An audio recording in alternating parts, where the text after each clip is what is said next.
क्या चीज हमें जरूरी है क्या जरूरी नहीं है। ठीक है, ये जो कक्षा है ये आपको करोड़पति बना सकती है। अगर वो फोन पर आपको कक्षा से पहले करोड़पति बना सकते सबसे पहले तो वो उठा लो। ठीक है, अगर वो नहीं कर सकते उसको साइड में रखो, इसको ऊपर फोकस करो। पॉइंट पे आते हैं, नौकरी और व्यापारी दोनों तरीके जिससे पैसा कमाया जाता है।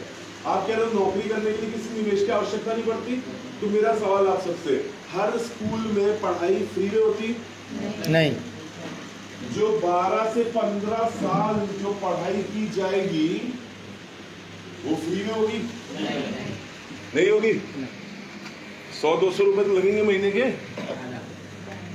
500 रुपए, कितना ज्यादा? अभी मिनिमम 1 साल का 15,000 में होता है। 1 साल का 15,000 रुपए, सोचो। बाकी का खर्चा अलग, बाकी खर्चा अलग है। यहाँ का मुझे पता नहीं है। लुधियाना में सबसे सस्ते स्कूल में मेरा बेटा पढ़ता है, उसकी मंथली फीस आती है 7,500 रुपए, मंथली फीस, 1 महीने की फीस। उसके बाद बस का किराया अलग, उसके बाद जो स्टेशनरी ये वो का खर्चा वो अलग है। ठीक है, चलो मान लेते हैं 7,500 नहीं तो कहीं और सस्ते में भी होगा स्कूल, तो 5,000 रुपए मान लेते हैं। या चलो और सस्ता होगा 2,000 रुपए महीने वाला भी कोई स्कूल होगा, बच्चे होंगे कहीं तो कहीं। 2,000 रुपए महीना भी अगर कोई स्कूल है, 12 महीने में कितने रुपए खर्च देंगे? 24,000। 12 महीने में तो 1 साल कंप्लीट हुआ, ऐसे 15 साल काट रहे तो 24,000 गुणे 15 कितने हुए? कितने है जी? 3,60,000। और उसके बाद 3,60,000 में अभी इनकी किताबें इंक्लूड नहीं है, ड्रेस इंक्लूड नहीं है, बस का भाड़ा इंक्लूड नहीं है, कोचिंग क्लासेस इंक्लूड नहीं है। और अभी नौकरी के लिए प्रॉपर तैयार नहीं हुआ, कुछ डिप्लोमा डिग्री कुछ लिया नहीं, अभी तो 12वीं पढ़ी है, उसके बाद तो ग्रेजुएशन बचा है। और ये भी हमने 2,000 रुपए महीने की उसके अकॉर्डिंग लिया है, जबकि मैं आपको बता रहा हूँ सबसे सस्ते स्कूल में भी 7,500 रुपए की फीस है। जैसे जैसे क्लास बड़ी होगी तो फीस भी बड़ी होगी। और क्या, और हमें मान के चले 2,000 रुपए में पूरा बचपन से लेकर आखिर तक पढ़ लिया, ऐसा नहीं होता। तो ये 3,60,000 में दिख रहा है आपको, एक्चुअली है करीब करीब 10 से 15 लाख रुपए। ये 10 से 15 लाख रुपए हम उस बच्चे के ऊपर खर्च क्यों करते हैं? ताकि वो नौकरी कर पाए।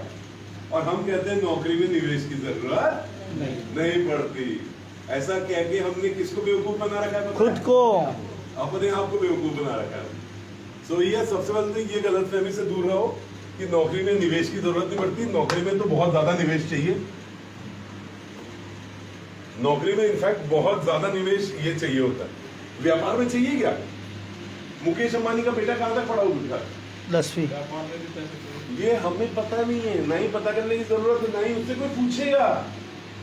लेकिन नौकरी अगर करने आया होता तो आप पूछते कि नहीं? अच्छा तुम्हारे पापा का नाम मुकेश अंबानी, चलो बहुत अच्छी बात है, कहां तक पढ़े हो ये बताओ। पूछते कि नहीं पूछते? आप नौकरी करने जाएगा तो पूछेंगे, व्यापार करेगा तो नहीं पूछेंगे। 10वीं पढ़ा हुआ, 10वीं। अरे वो पता नहीं क्यों अपन किसी को पता नहीं, इसलिए मैं बता रहा हूँ ना। उस टॉपिक पे घुसी क्यों रहे जिसमें अपना कोई डिस्कशन का पॉइंट नहीं है। मेन पॉइंट ये नहीं है मुकेश अंबानी का बेटा कहां तक पढ़ा। मुद्दा ये है कि उससे कोई पूछने की जरूरत नहीं है क्योंकि वो नौकरी नहीं कर रहा। Yes. नौकरी करने के लिए पढ़ाई करनी जरूरी है, पढ़ाई करने के लिए खर्चा करना जरूरी है, तो नौकरी के लिए निवेश चाहिए होता है।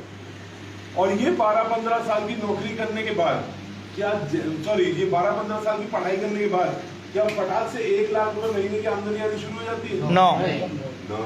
उसके बाद 3 से 4 साल का अनुभव प्राप्त करने के बाद जाकर कहीं 15 से 20,000 रुपए महीने की नौकरी पे आता है बंदा। यानी जीवन के करीब करीब 20 साल बाद वो करीब करीब 15 से 20,000 रुपए की नौकरी पे आता है। और फिर मुझे बताओ ये 20,000 रुपए की नौकरी या 15,000 रुपए की नौकरी से एक बहुत बड़ा घर, बहुत बड़ी गाड़ी, ढेर सारे फॉरेन ट्रिप, विदेश यात्राएं हो पाएंगी? यानी आर्थिक स्वतंत्रता नहीं मिलेगी। तो इसीलिए लोग सोचते हैं यार नौकरी से ज्यादा अच्छा है कि व्यापार कर लो। अब मुझे एक बात बताओ, व्यापार करने के लिए निवेश की जरूरत पड़ेगी? यस। थोड़ा सा नो एक गुल्लक तोड़ोगे तो व्यापार शुरू कर पाओगे? यही छोटा सा निवेश नहीं चाहिए, बड़ा चाहिए, लाखों या फिर करोड़ों रुपए का निवेश। इतना निवेश करने के बाद क्या ये श्योरिटी है कि अगले ही महीने से 10 लाख रुपए अकाउंट में आने शुरू हो जाएंगे? उसके बाद वेटिंग पीरियड भी बहुत लंबा है, पता नहीं है 1 साल लगेगा कि 5 साल लगेंगे, है ना? लेकिन ऐसे में स्ट्रेस सोचो उस व्यक्ति में कितना होता है, तनाव, पैसा पूरा लगा रखा है, पूरी जितनी जमा पूंजी थी, खेत में थे, सब बेच के व्यापार में पैसा लगा दिया। अब अगर व्यापार नहीं चल रहा तो रोड पर। मैंने एक चीज देखा अपने जीवन में, पता है, कोई भी जो व्यापारी है ना, उसके चेहरे में मैंने मुस्कुराहट नहीं देखी। कभी जरा सोच के देखना, आप जितने व्यापारियों को जानते हो उनके चेहरे पे आखिरी बार मुस्कुराहट कब देखती है आपको? अभी आप लोगों के चेहरे पे मुस्कुराहट मुझे दिखाई दे रही है। ये देखो, आप भी मुस्कुरा रहे हो, आप भी मुस्कुरा रहे हो, आप भी मुस्कुरा रहे हो, आप तो बहुत ज्यादा मुस्कुरा रहे हो। आपको तो लग रहा है पैसे मिले हुए मुस्कुराने के, लिए मुस्कुरा ही जा रहे हो। तो हर व्यक्ति मुस्कुराता, लेकिन एक व्यापारी को देखना, जोक चल रहा होगा वैसे बैठा नहीं, क्योंकि तनाव इतना है, मुस्कुराने की जगह नहीं है। और इसके कारण उसके बहुत सारे हेल्थ प्रॉब्लम भी होनी शुरू हो जाती है। तो ऐसे में दोस्त, व्यापार जो है बड़ा लोग करना तो पसंद करते हैं, लेकिन वहां पे रिस्क बहुत ज्यादा है, हद से ज्यादा रिस्क है। तो करें क्या? क्या कोई तीसरा तरीका है पैसे कमाने का? यस। तीसरा जो तरीका है वो क्या है? Direct selling. वो तीसरा तरीका थोड़ी, हो तो व्यापार है वो।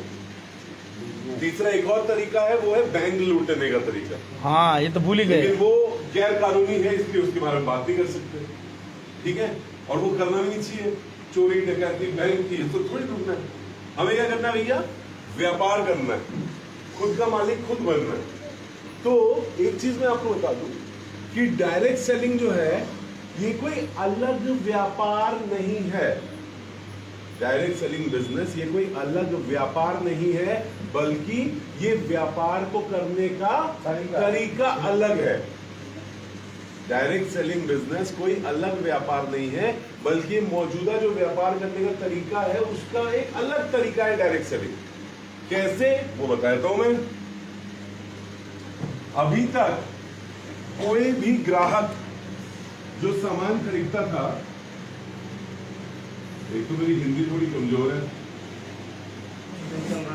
चल रहा है? अच्छा, आज एक चीज बड़ी सुन के मेरे को वो अच्छा लगा। आप लोग, काफी लोग कह रहे थे कि मैं आज अहमदाबाद में पहली बार आया, अहमदाबाद में पहली बार आया। तो सबको पता है ना मैं आज अहमदाबाद में पहली बार आया? कितना लोगों को पता है ये बात? सबको पता है ना? तो मैं आज आईएमसी की वजह से अहमदाबाद में पहली बार आया हूँ, ये बात सही है। लेकिन आपको पता है 2017 से लेके 2020 तक मैं कौन से शहर में था? अहमदाबाद में। मैं अहमदाबाद में था। 17 से 20। हाँ, 17 से 20 भी नहीं, बल्कि 17 से 21 दिसंबर तक, नहीं नवंबर तक, नवंबर 2021 तक यही था मैं। ये भी तो पता है। यहाँ पे एक जगह नवरंगपुरा करके जानते हो आप? वहां पे रहता था मैं, नवरंगपुरा में रहता था। मेरा जो ऑफिस था वो था इधर आपका आश्रम रोड में। ये पता है आप लोगों को? नहीं पता, आपने बताया। तो बहुत ज्यादा तो नहीं, बट मैंने गुजराती आवड़ती है, ठीक है? चल जाए थोड़ा थोड़ा। जैसे यहाँ पे जैसे ये लिखा हुआ है, कुछ आप सबको पढ़ने में आ रहा होगा, मुझे नहीं समझ में आ रहा है ना? क्या लिखा हुआ है? सावचेत रहो कि तमे कैमरानी निगरानी में छो। नहीं देखना है, हेटल छो।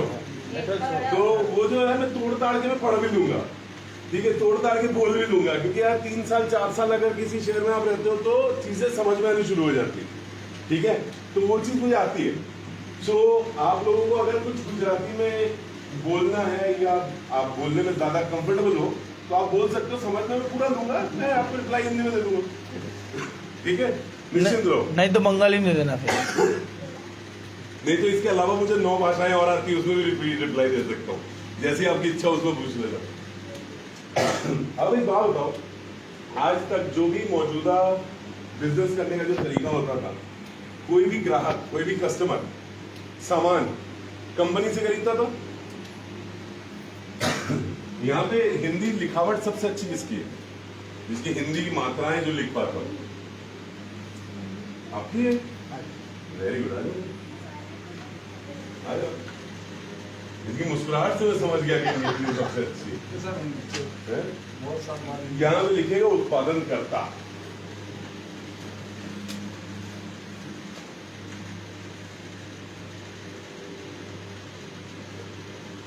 Very good. जोरदार तालियां इनके लिए बाद में बजाएंगे हम, जब पूरा हो जाएगा काम। तो एक जो ग्राहक है वो उत्पादन करता था, सामान कैसे खरीदता था? कैसे खरीदते थे? दुकानदार से। तो ये ग्राहक पहले यहाँ पे बोले तो बोले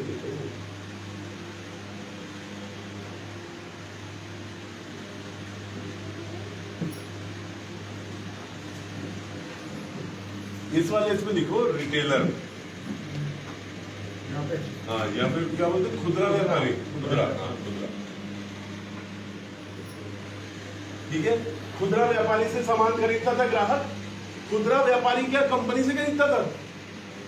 नहीं, खुदरा व्यापारी कहां से खरीदता था? वो डिस्ट्रीब्यूटर से खरीदता था। क्या लिखो? डिस्ट्रीब्यूटर, थोक व्यापारी। और थोक व्यापारी कहां से लेता था? कंपनी के नहीं, देखो कंपनी जो है, सब अपने अपने नाम बता दो, मैं ही भूल जाऊंगा थोड़ी देर बाद। हाँ यार, तो कंपनी जो है वो डिस्ट्रीब्यूटर्स को बेचती है, सॉरी होलसेलर को बेचती है, होलसेलर डिस्ट्रीब्यूटर को, डिस्ट्रीब्यूटर रिटेलर को, और फिर रिटेलर कस्टमर को। ठीक है। अब यहाँ पे थोक व्यापारी हुआ, यहाँ पे आप लिखो वो डिस्ट्रीब्यूटर। डिस्ट्रीब्यूटर को क्या बोलते हैं मुझे पता नहीं हिंदी में। State distributor. Distributor level, state distributor जानते हो? स्टेट का होता है ना, पूरे स्टेट का है। डिस्ट्रीब्यूटर जानते हो? सी एंड